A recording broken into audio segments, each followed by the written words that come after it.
would you consider them cheating? You know, it's very funny you asked that question. So now I have Steven's important question. If anyone, this is the question he always asks, if anyone want to learn English, how would be the best way for them to learn English? Do you have I don't any know. advice? I mean, I would say practice with obviously English teacher. A lot of people say they watch TV shows and stuff like that. Yeah, a lot of times people say that. Yeah, English I think is a tough language because there's so many exceptions to the rule.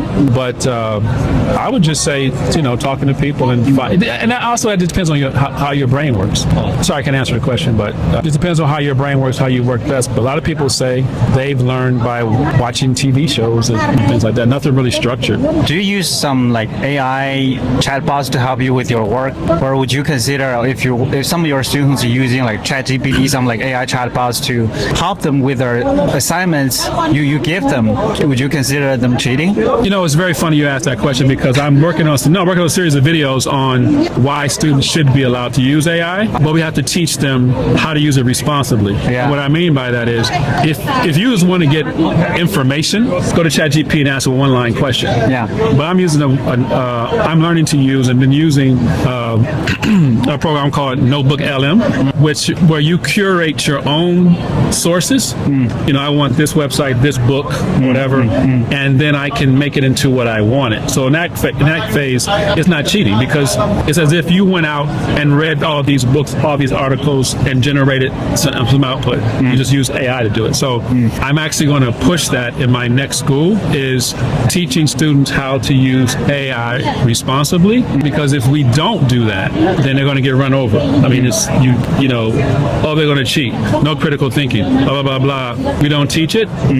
Part of that is because teachers, schools are the slowest to change. And in this case, we can't afford to be slow because things are moving so fast. So to answer your question, I'm learning. I'm going to teach my students how to use it responsibly, how to use it to be more efficient, more effective, and just more efficient. I use it because it's more. If I don't know something, I have a system now where I can go learn. So you mean not depend on it, use it wisely, responsibly. Well, okay, I can say like we talked about Chinese horoscope. I can go Google that. Those are just facts, right? But I could also use say some program to develop a study program for me. The first one was just I wanted facts, but I could also make a curriculum for me, break it down into chapters where I can study. Those are two different things. One is just facts. One is I'm creating this product that's going to help me get smarter, and that's what I'm shooting for. So as a teacher, as an educator,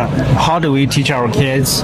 Because in China, parents and teachers and some even like lots of students are only focused on grades. Okay, grades is above everything else. Integrity, characters, and it doesn't matter sometimes. I think in China. But how do we teach our kids? You gotta have a full and healthy personality. Grades is important, but it's not everything. I think that's really an uphill battle.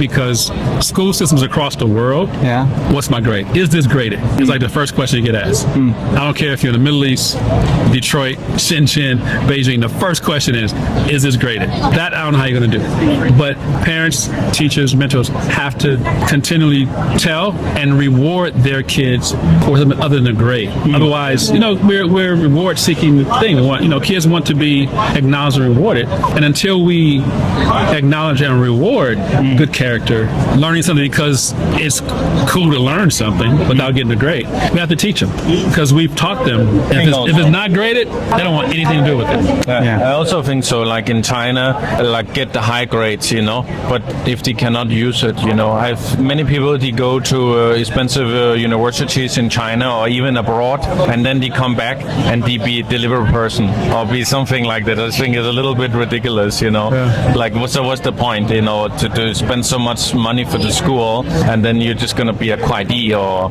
Lulama or something, Yeah.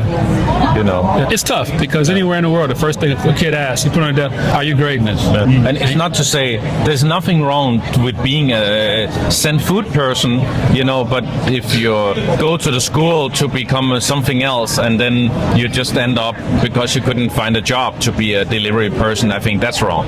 Yeah, last thing I want to say, I gotta go. I met a guy in the bank. He was miserable. Graduated Purdue University in the USA, a master's, I believe. believe in logistics, working in the bank. He said he hates it, but it's China. It's real competitive. So I met some people before. They speak perfect English. They went to university in America, and they just send the box. yeah, You know. it's tough. It's tough. Yeah, here. it's No. okay to do that, but why would you It's tough spend here. all this time to go to the school? Very you know? competitive here. Yeah. You gotta have a master's to get a job in China, I think. Anyway, they're calling me. I gotta go.